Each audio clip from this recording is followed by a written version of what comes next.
we're sitting right now at a hospital that is officially Chicago's oldest hospital. That essentially went under, right? It went out of operations, and it was purchased or procured by Muslims, by a Muslim non-for-profit. And here we are, trying to uplift the spirits of a city.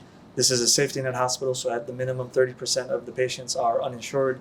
Nobody's turned away at the door. So I think this narrative of Muslims getting involved in the American subcontext, and us really uplifting and changing, not even changing, honestly, like extending the legacy that was created when people first started coming to this country from other continents.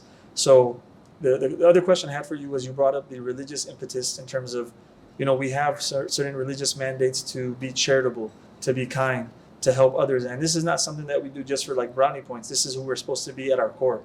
But what would you say you can attribute to your family or to your upbringing? Your family is very endowed.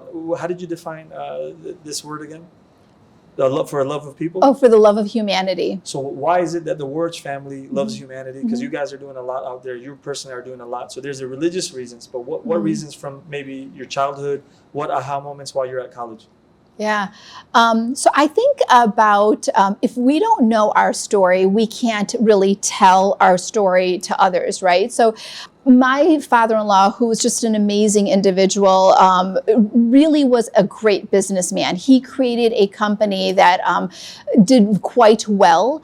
And then when he passed away 7 years ago, it was really a tragedy, not just for our family, really for the entire community. It was such a quick death. So when he passed away, my husband and I really had to explore, how do we want to, do the business work? How do we want to do the philanthropic work? So I took over the philanthropic part of our family giving, and I was going through all of our giving every year that my father-in-law did completely on his own as he was running this amazing business.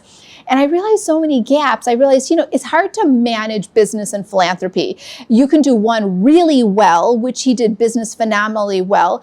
And then I noticed with philanthropy, if you were Pakistani and if you were a male, you got a lovely allocation from my father-in-law because he knew Pakistan and he knew, the gender quite well. So those were the, individuals that got funding from my father-in-law. When I took it over, I wanted our philanthropy to look like America. And as American Muslims, 30% are Black Muslims, 29% are Caucasian, 27% are South Asian. So I looked at our entire portfolio and I wanted our portfolio to look like American Muslims.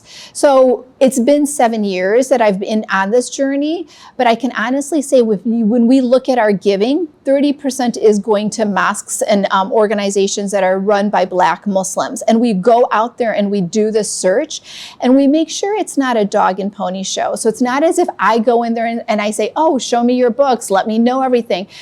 99% of the time, my husband, my boys and I, we go in there and we volunteer. We go in there and we are at the food pantry. We'll be at an iftar and we just start talking to people. We ask people, why do you come here? What is the reason you're here? We'll go into, make wudu and we'll look at the facility. We'll go and look at the, what type of zakat allocations they're receiving, what type of senior opportunities they have. So we're doing our homework in the ground, in the area that's most needed.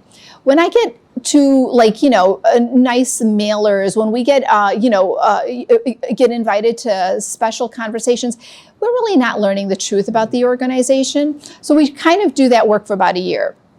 After we've learned about the organization, then what we do is we find a certain project in that organization and we say, what does it look like to really fund making sure the wudu facility is really up to par, or they have water that is really clean drinking water, or they have services where the youth are getting mental health facilities. We can bring in, hire a counselor, a social worker that is well trained and understanding of the community. So we find a project to do, and then we are very trust-based philanthropic. We will do a 3-year commitment minimum. Maybe it'll be a lifelong commitment as long as Allah subhanahu wa ta'ala has given us the funds. We'll commit to that organization.